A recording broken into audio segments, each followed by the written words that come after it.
सुनन विच आया है कि रियाज फतियाना साहब जिहड़े ने उन्होंने एक बिल पेश किया कौमी असैंबली के अंदर जिंदे विच पंजाब की नवीं हदबंदी जिहड़ी है उहदे हवाले नाल डिटेल लिखी हुई है कितनियां पंजाब कोल सीटां रासन दियां अगर वो हदबंदी हो जाती है मान ली जाती है उहदे उत्ते बहस हुंदी है और उहदे विच पंजाब जिहड़ा है उहनूं वंडण दे हवाले नाल एक उन्होंने दस्सिया कि उहदे विच किहड़े-किहड़े इलाके जिहड़े ने उन्हां नूं शामिल किया जा सकदा। खास तौर पर उहदे विच जिहड़े इलाके जिहड़े ने पंजाबी ज़बान दा लहजा मुल्तानी डेरवी वो तो बोलण वाले हाई उन्हां नाल जंगोची ते जटकी जिहड़ा पंजाबी ज़बान दा लहजा है वो भी उन्हें शामिल किए हुए ने। फैसलाबाद नूं उन्हें शामिल कर लिया डिवीजन नूं, नाल कुछ होर जंग नूं कर लिया होया, होर कुछ इलाके जिहड़े ने वो कर लए हुए ने। हुण आखण दा मतलब ये है कि ये पंजाबी ज़बान दा वो लहजा है जो कि पंजाबी ज़बान दी बेस है, जो जिन्हों आते हैं मोढे पंजाबी ज़बान का मुढ़ली बोली आते हैं या मुढ़ला लहजा आते हैं मोढे पंजाबी ज़बान का। तो अगले मोढ़ के उत्ते टप्पा मारन की कोशिश की है या कम अज़ कम एक उन्हें सलाह पेश की कि इंज होना चाहिए। वो तो अगली गल है कि होंदा है नहीं होंदा, बहस का की नतीजा निकलता है। आखण का मतलब यह है कि अच्छा नाल ही आउंदे हुण यह है कि जिहड़े पंजाब की वंड नूं जिहड़े गली गली थां थां रौला पैंदे ने कुछ लोग, सारियां दी भी गल भी मैं नहीं करता पिया, वो भी जनाब उन्हें एक रबता मुहिम दे उन्हें एक चलाई हुई है और जंग भी आउंदे पे ने और मुख्तलिफ इलाकों के आउंदे पे ने जिंदे विच मुख्तलिफ हीले ते बहानियां दे नाल वो पंजाबियों नूं त्रोड़न की कोशिश करसन ताकि वो पंजाब नूं त्रोड़न वास्ते उन्हां वास्ते मददगार साबित होण, सहूलतकारी करन। मेरी गुजारिश है गौरमेंट नूं भी और जिहड़े साडे पंजाबी भी ने सारियां नूं कि ये जिहड़े साडे इलाके ने खास तौर पर इन्हां नूं काफ़ी अरसा पहले इन्हां नूं तसब दे नाल कुछ लोग जांगली भी आते हैं कि इत्थे दे लोग जिहड़े ने वो क्योंकि गुस्से दे बड़े तेज़ आए हमेशा तो और किसी कानून नूं भी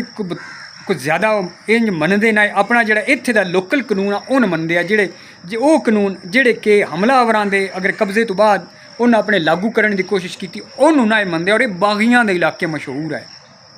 मेरी गुजारिश ये है कि हुण असीं उस लफज तो भी जान छुड़ा चुके हुए हैं। हुण असीं इस इलाके नूं ना तो जांगली आने ना इत्थे दे लोकां दी बोली जिहड़ी उहनूं जांगली बोली आने। जटकी जंगोची लहजा साडा पंजाबी ज़बान दा बेसिक डायलैक्ट है। तो मेहरबानी करके साडे लोकां नूं वापस उस पासे मोड़न की कोशिश ना की जाए कि साडे लोग जिवें पहले मुजामतकारी करते हैं मुजामत वाले पासे टुर पे है, वो बेशक किसी भी तरीके दे नाल है। उन्हां ना कदी किसी हमलावर दे कानून नूं मनिया, ना कदी उन्हां दियां गुलामियां कीतियां। बाकी एक दूजे इलाकों के भी जिहड़े बागी हुंदे आए उन्हां नूं भी अपने कोल पनाह दे लैंदे आ कि हाँ भी ठीक है साडा मकसद है कि असीं हमलावरां नूं रोकना है। तो पंजाब दे उत्ते हमला जिहड़ा मैं तैनूं हमला ही आखसां कि पंजाब दे उत्ते हमला है कि अगर पंजाब दी जिहड़ी जोग्राफियाई जिहड़ी वहदत है उन्होंने तुसीं त्रोड़न की कोशिश करते हो या कोई त्रोड़न की सलाह दिंदा है। और इहदे उत्ते मैं सारे पंजाबियों नूं एक गल वाजिया कर छड़ा कि इहदे विच आम तौर पर असीं आने कि बई तहरीके इंसाफ जिहड़ी है उहदे वल्लों एक कोशिश हुंदी पई है क्योंकि जिहड़ा अपना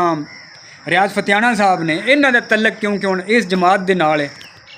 तो लेकिन मैं आना कि इहदे विच पीपल्स पार्टी होवे या इहदे विच तहरीके इंसाफ होवे, दोवां पासों खुल खुला के पंजाब दी वंड दियां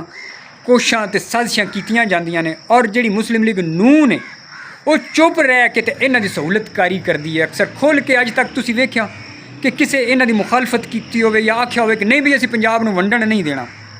लिहाजा इहदे उत्ते वेख्या जांदा है कि ये सारे सियासतदान जिहड़े ने वड्डे सियासी जमातां समेत मुस्लिम लीग नून ये हिक्को पेज दे उत्ते ने,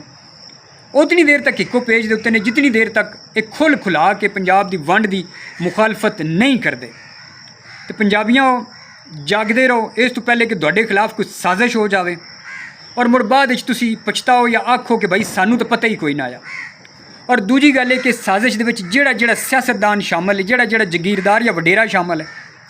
उन्होंने मैं एक गल जरूर ये आखना आ कि तारीख जिहड़ी है वो गद्दारां नूं कदी माफ़ नहीं करती। वक्ती तौर पर ये जिहड़े जालम वडेरे जगीरदार या जिहड़े वड्डे वड्डे अलीट क्लास लोग होंदे ने कामयाब जरूर हो जाते हैं,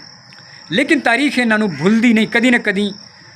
तारीख सामने आउंदी है और लोग उस टाइम के लोग इन्हां नूं जुत्तियां मारते हैं। मुड़ तुसीं इसदी सारियां तो वड्डी मिसाल ये ले लो कि हुण जिहड़े लोगां गद्दारियां कीतियां अंग्रेज़ों के नाल रल के मकामी मुजाहिदीन के खिलाफ ਉਹਨਾਂ ਦੇ ਉੱਤੇ ਥੀਸਿਸ ਲਿਖੇ ਗਏ ਔਰ ਉਹ ਹੁਣ ਲੋਕਾਂ ਨੂੰ ਪਤਾ ਲੱਗਿਆ ਕਿ ਬਈ ਕਿਹੜੇ ਕਿਹੜੇ ਖਾਨਦਾਨ ਜਿਹੜੇ ਆ ਕਿਹੜੇ ਕਿਹੜੇ ਹੁਣ ਟਾਈਮ ਦੇ ਵਿੱਚ ਜਿਹੜੇ ਪੋਲੀਟੀਸ਼ੀਅਨ ਨੇ ਉਹਨਾਂ ਦੇ ਜਿਹੜੇ ਵਡਕੇ ਵਡੇਰੇ ਆ ਉਹ ਅੰਗਰੇਜ਼ਾਂ ਦੇ ਨਾਲ ਰਲੇ ਹੋਏ ਆ ਔਰ ਮੁਕਾਮੀ ਜਿਹੜੇ ਮੁਜਾਹਿਦੀਨ ਆ ਉਹਨਾਂ ਨੂੰ ਪਕੜਵਾਉਂਦੇ ਆ ਫਦਾਉਂਦੇ ਆ ਤੇ ਉਹਨਾਂ ਕੋਲੋਂ ਅੰਗਰੇਜ਼ਾਂ ਕੋਲੋਂ ਜਗੀਰਾਂ ਲੈਂਦੇ ਆ ਇਨਾਮ ਲੈਂਦੇ ਆ। ਇਹੀ ਗੱਲ ਹੁਣ ਦੇ ਵੀ ਸਿਆਸਤਦਾਨ ਜਿਹੜੇ ਨੇ ਵਡੇਰੇ ਜਿਹੜੇ ਨੇ ਜਗੀਰਦਾਰ ਜਿਹੜੇ ਨੇ ਉਹਨਾਂ ਨੂੰ ਜ਼ਿਹਨ ਵਿੱਚ ਰੱਖਣੀ ਚਾਹੀਦੀ ਹੈ ਕਿ ਜਿਹੜੀ ਭੋਏ ਦੇ ਉੱਤੇ ਰਹਿੰਦੇ ਪਿਓ ਜਿਹੜੀ ਭੋਏ ਦਾ ਖਾਂਦੇ ਪਿਓ ਉਹਦੇ ਨਾਲ ਗੱਦਾਰੀ ਹਰਗਿਜ਼ ਨਾ ਕਰੋ ਔਰ ਆਪਣੀ ਭੋਏ ਦਾ ਕਰਜ਼ ਜਿਹੜਾ ਤੁਹਾਡੇ ਉੱਤੇ ਉਹ ਫਰਜ਼ ਸਮਝ ਕੇ ਅਦਾ ਕਰੋ ਔਰ ਕਦੀ ਵੀ ਮੁਖਾਲਫਾਂ ਦੇ ਨਾਲ ਰਲ ਕੇ ਆਪਣੀ ਭੋਏ ਨੂੰ ਨਾ ਵੰਡੋ। ਰਾਹ ਅਹਿਮਦ ਖਰਲ ਸ਼ਹੀਦ ਜਿਹੜਾ ਆਇਆ ਨਾ ਅੰਗਰੇਜ਼ ਜਦੋਂ ਉਹਨਾਂ ਆਖਿਆ ਨਾ ਕਿ ਸਾਨੂੰ ਘੋੜੇ ਦਿਓ ਮੁਕਾਮੀ ਲੋਕਾਂ ਦੇ ਖਿਲਾਫ ਸਾਨੂੰ ਘੋੜੇ ਦਿਓ ਜਨਾਬ ਅਸੀਂ ਤਾਂ ਕਿ ਉਹਨਾਂ ਨੂੰ ਫਦੀਏ ਤੇ ਰਾਹ ਅਹਿਮਦ ਖਰਲ ਆਖਿਆ ਕਿ ਅਸੀਂ ਸਵਾਣੀਆਂ ਤੇ ਘੋੜੇ ਤੇ ਭੋਏ ਅਸੀਂ ਕਦੀ ਵੰਡ ਕੇ ਅਸੀਂ ਦੁਸ਼ਮਣਾਂ ਦੇ ਹਵਾਲੇ ਨਹੀਂ ਕੀਤੇ ਤੇ ਭੋਏ ਜਿਹੜੀ ਵੰਡਣੀ ਹੈ ਉਹ ਬਗੈਰਤਾਂ ਦਾ ਕੰਮ ਹੁੰਦਾ ਗੈਰਤਮੰਦਾਂ ਦਾ ਕੰਮ ਨਹੀਂ ਹੁੰਦਾ ਕਿ ਤੁਸੀਂ ਆਪਣੇ ਇਲਾਕੇ ਵੰਡ ਕੇ ਦੁਸ਼ਮਣਾਂ ਨੂੰ ਦੇ ਦਿਓ।